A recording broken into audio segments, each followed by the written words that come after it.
Good morning, everyone. This is Jeffe Kennedy, author of fantasy romance and romantic fantasy, here with my first cup of coffee.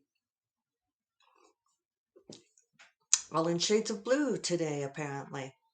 Didn't really plan it that way, but sometimes it works out. I think I go through phases, color-loving phases. You guys do that too? Today is, I know it's Thursday. Oh, March 18th, day after St. Patrick's Day. Coffee is yummy. Everything tastes better with cat hair in it. So, we'll do earrings first. I'm wearing one of my Ireland t-shirts, which I probably should have worn yesterday, except it's not green. Today is little enameled evergreens. Sometimes I think of these as Christmassy earrings, but they don't really look all that Christmassy. And I don't know where I got these. They may have been raided out of my mom's jewelry collection, but I wear them from time to time. They're not splashy, but they're pretty. What fun. Unremarkable, perhaps. Mm, hitting the spot. All right, so let's see. Yesterday I did not get 3,000 words. Yesterday was slow for stupid reasons. I was tired. I was tired yesterday. Um, I've maybe because I've been doing so many words consistently. I might have like hit a little training lull there. So I got like almost 2,500 words. So I am still on target to finish drafting by next Friday.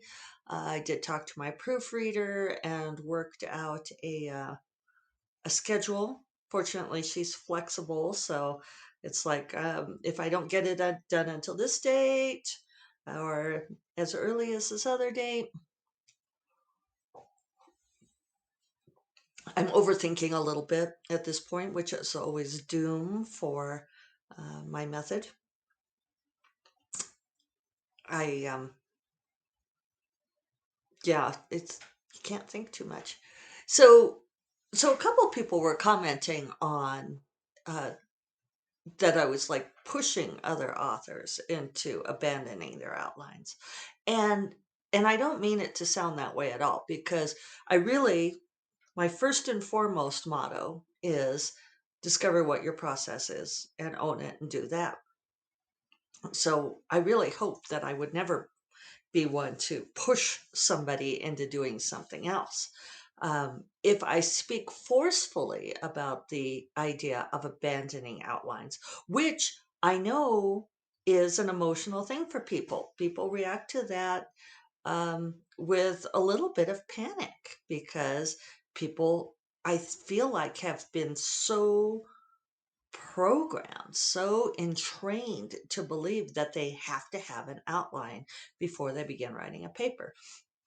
You know, you guys, I remember learning in, uh, it was stupidly young, like first or second grade, learning that we should write an outline. I remember in like fifth or sixth grade being made to do a detailed outline of a paper. And it was like, oh, you know, to prepare us for middle school and high school. And as I've mentioned before, I found that difficult. And my mother will tell you, I have a stubborn personality, which, you know, I translate stubbornness as to having a strong will. And even when I was young, I knew how I wanted to do things, which was not always the way that the teachers wanted me to do things. And I had the advantage that I could almost always pull out uh, a really excellent product. I always got really good grades. So they could never force me to do things their way because my way worked. So I was lucky that way. But, you know, I started just writing my papers and then creating the outlines for the papers because it was so much easier for me that way. And it made the teachers happy, right? So if I have strong opinions about that you don't necessarily need to do an outline, it's because I feel like the pressure to work from an outline is so strong in the writing community, um, like all phases of the writing community, that I feel like we need strong voices saying, no, an outline is not the magic formula. It works for some people. If that's your process, fantastic. But it is not the one size fits all key that opens every lock. Um, a lot of people don't do well with outlines. And it's interesting to me that I often hear the story of authors saying, and I guess Nalini has said this. Nalini saying, uh, and I've heard other authors say it too, that they've tried outlining their books first, and then they got so bored that they couldn't write the book. And that almost seems to be like, I'm sure that's true. I'm sure that's true for some, but I've heard it enough times that I wonder if it's not like the socially acceptable excuse to say, oh, well, I just got so bored. I didn't do it that way. Whereas I I feel like it's not as acceptable to say um, that an outline simply doesn't work for you, because an outline is supposed to work for everybody. How dare you say that an outline doesn't work for your writing process? Outlines are the magic. They are the correct way of doing things. I think that's what I really take umbrage against, this concept that somehow the outline is uh, the proper way to do things. And I think a lot of that comes from school, because we are taught that that's how you write a paper, and therefore how you write a story and how you write a novel. And so, yeah, that's why if I come across strongly that way, it's like I really want people to hear that an outline may not work for you, and that an outline may actually slow you down. The board thing, whatever. I suspect that's code for something else. I think that when somebody says that they get bored, I think that what's happened is they've lost the creative flow, um, which is the most important part of writing, of creative writing, is to have that creative flow. Um, so I suspect that's what's going on. I don't know, since I don't do outlines, but I do think that it's important to to embrace the idea that outlining is not the cure all, that it is not the one true path, and that people who don't outline are being careless in some way. I feel like there's a strong implication that if you don't outline first, that you are not taking it seriously, you're not being that A student. But outlining, I know from observing other people's processes and trying to help them become more efficient, which is what they have hired me to do, to help them be more productive. And so my whole thrust is, let me help you figure out what your process is, what your best process is. And I would never interfere with that. So for instance, like with Dorinda, I'm not going to tell her not to outline at all. Um, what I'm suggesting is that maybe she combine a couple of her steps, because she does do the thing where instead of writing, she goes back and fiddles with her outline.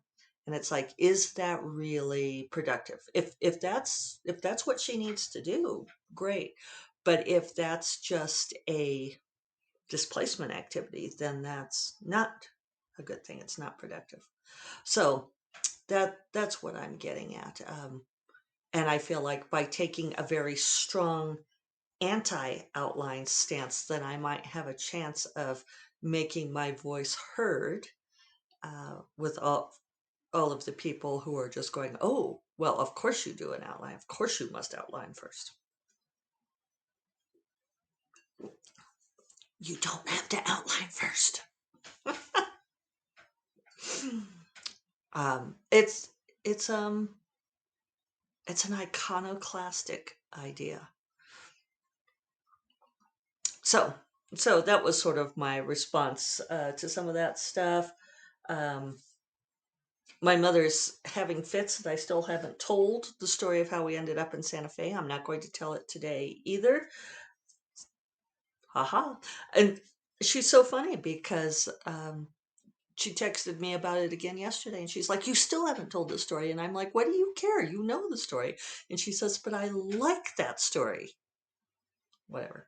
Speaking of my mother, I had this moment of total panic this morning because I I went to my jeans drawer and pulled out a bunch of my jeans. So I've been tracking my body measurements along with my weight for like the last 3 years. I've got numbers since 2018. I should like content warning this if you don't want to talk about body stuff, but and I charted them out, which I hadn't before. I'd been writing them down, but I hadn't been charting it out. And I have found that my body measurements have stayed pretty consistent, pretty much the same for 3 years now. Um, Even though I've been trying various things to reduce those body measurements. Why do I want to keep saying memberships? That's funny. Uh, Bluebirds outside the window. Bluebirds don't care about body measurements. So anyway, my body stays pretty much the same. It's just same at a place where I didn't necessarily want it. But I finally come to the conclusion that I simply need to purge my closet. Because clearly there are a lot of clothes that I have not worn in 3 years. And just keeping all this stuff, it's just silly. So anyway, this morning I thought, well, I would try and see if any of my crop jeans fit. Reader, they do not. Uh, and then I found this one pair of jeans that I really like, which I'd forgotten that I owned, sort of in the bottom of the drawer with these embroidered flowers on them. I'll show them to you in a moment. But I started to put them on, and I couldn't even get them up over my thighs. Have you guys been in that position? You know, like where you're pulling something on, and like the the waistband of the jeans like stops mid thigh, and I was like, "Holy fuck!" I'm like, "How is it possible?" Because I wore these jeans all the time, and I thought, surely I wore these not all that long ago, and it's been weird, right? Because it's been pandemic year, and so there's been a lot of stuff that I haven't worn at all. You know, like all of my Sunday go to meeting clothes, right? So I I was like, how is it possible that these jeans that I once wore all the time, I can't even get up over my thighs? Because I know that my body measurements aren't that terrible, right? Or are they? And so I took them off, and I was really feeling kind of sad. And I looked at him, and the jeans are a size 4. And I was like, how am I fitting into a size 4? I'm not fitting into a size 4. But I knew these were jeans that I loved, right? I remember wearing them all the time. So it was really this very strange, dissociative moment. So I thought, well, I just need to stay on track, stay with my resolution. Obviously, they do not fit, so I'm going to get rid of them. So I went back to the drawer and I pulled out another pair of the exact same jeans. And I was like, wait, why do I have 2 pairs of these same jeans? And these are in a much larger size that actually fit. And I'll show you guys. I don't know. Can you see? See these cute little. Yes, I love these with the little from White House Black Market. So I realized that the size 4 jeans are my mother's because yes, my mother is like a size 2, size 4. Which I should caveat, has not always been happy with because she had some health issues a few years back, and she lost so much weight that she was feeling very scrawny. And she's gained some of that back. But you know, goes both directions, worrying about those things. So my mom and I go shopping together a lot. In fact, I probably shop with my mom more than any other person there is. It's something all my life that we have enjoyed going and shopping together. And so when I visit her in Tucson or when she's here, in Santa Fe, we often go shopping, and it's great because the guys don't have to go, and we have so much fun together. And so we sometimes end up buying the same things in different sizes. And we love to go to White House Black Market at La Encantada in Tucson. And I'm going to go there in a few weeks, in second week of April, I believe. And we are going to go shopping. We both have such a shopping Jones on. So anyway, I somehow, Mom, and I texted her and sent her a picture.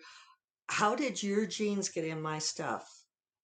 I don't know. I mean, like maybe I was at your house and somehow picked them up and they went in my thing. So anyway, you I will bring them, and you will have this fun pair of jeans to wear. Um, it's a funny thing, isn't it? But anyway, so that freaked me out. So one of the things I'm going to do with the big closet purge is I am going to get rid of anything that doesn't fit, anything that is not. I'll let myself keep a few things if it's like an evening gown that I could potentially wear again someday. But otherwise, everything that does not fit right now, I'm getting rid of, and I'm just going to start replacing, replacing things that fit now. So uh, it's so it goes, right? So let's see here. I was still thinking about that. Uh, I think some of that stuff with body image and dealing with aging, right? Getting older and so forth. I work pretty hard. I do a lot of walking and working out and all of that, and I eat pretty well. And I mean, what I've decided is that I need to be really grateful for the fact that my body really hasn't changed that much in 3 years. It's not like I'm gaining weight. It's just that I'm settled at a higher weight than I would like to be. And that's just going to have to be how it is. So I'm going to buy some. I'm so glad that my flower jeans fit at least. And I think I'll buy a new pair of crop jeans to replace the ones that don't fit. And that'll be nice. So let's see. Maybe I'll tell the story of Santa Fe tomorrow. You already know it, Mother. You don't need to hear it again. I've got sticky notes too for like things that people suggest that I watch. Sticky note on books on outlining. I wonder if I have time to talk about this. Probably do. Oh no, I don't. I'm almost out of time. You know what? I'm just going to call it good. I need to try to get those 3,000 words today. I finished reading Heart's Blood. There were a lot of things I like about that story. It was interesting to revisit it. And the things that I would change I'm not going to change them, but the things that I would change are minor enough that I'm not going to worry about it. So, but it is interesting to observe the changes over time. All right. First Cup of Coffee is part of the Frolic Media Podcast Network, and you will find more podcasts you love at frolic.media/podcasts. And I will talk to you all tomorrow. Have a great Thursday. Take care. Bye-bye.